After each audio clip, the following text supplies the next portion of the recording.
একজন ডিভোর্সি মেয়েই বলতে পারবে বিয়ের পর বাবার বাড়ি ফিরে আসার পর কতটা শান্তির জায়গা হয়।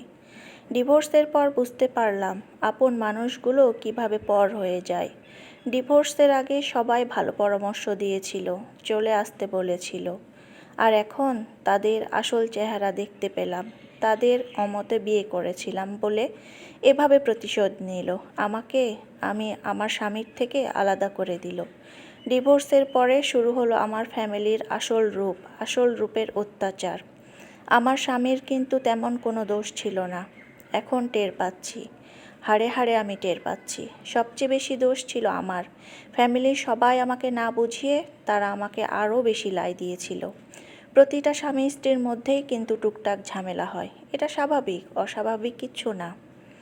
আমার দোষটাও কিন্তু কম ছিল না। একটু ঝগড়া হয়েছে তাই বলে কি বাবা মায়ের কাছে বলা লাগবে?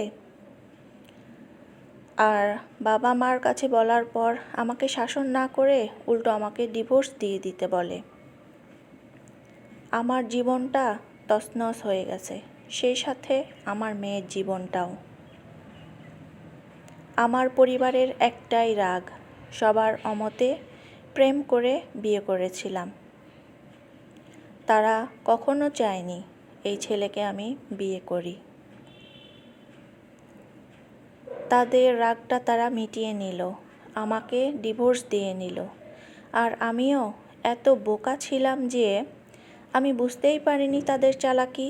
এখন বাবার বাড়িতে এসে আমি আর আমার মেয়ে কেমন তুচ্ছ হয়ে গেলাম। একদিন আমার মেয়ে আর আমার ভাইয়ের মেয়ে খেলা করছিল। আমার মেয়ে আর আমার ভাইয়ের মেয়ে একটা খেলনা ভেঙে দিয়েছিল বলে আমার ভাবি আমার মেয়েকে বেধড়ক মারলো। সেদিন আমার মেয়েটা অনেক কান্নাকাটি করেছিল। আর আমার মাকে আমি বললাম, মা, তোমার বৌমা আমার মেয়েটাকে এভাবে মারতে পারলো? শুনে আমার মা উত্তর দিল, অন্যায় করেছে তাই শাসন করলো, এতে দোষের কি আছে? আমি আর আমার স্বামী কোনো দিন আমার মেয়ের গায়ে হাত তোলা তো দূরের কথা, বকাঝকা পর্যন্তও করিনি। আর আজ আমার এই অবস্থা। জীবনে যে কি ভুলটাই না করলাম পরিবারের কথা শুনে স্বামীকে ডিভোর্স দিয়ে। আজ তার ফল হাড়ে হাড়ে আমি ভোগ করছি। কিছুদিন যাইতে না যাইতেই আমার মা বলল, তুই কোনো একটা চাকরি কর, তোদের দুইজনকে আর কতদিন খাওয়াবো?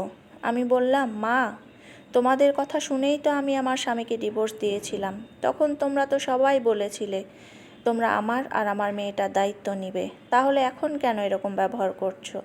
তখন যদি আমাকে শাসন করতে তাহলে তো আমি আমার স্বামীকে ডিভোর্স দিতাম না।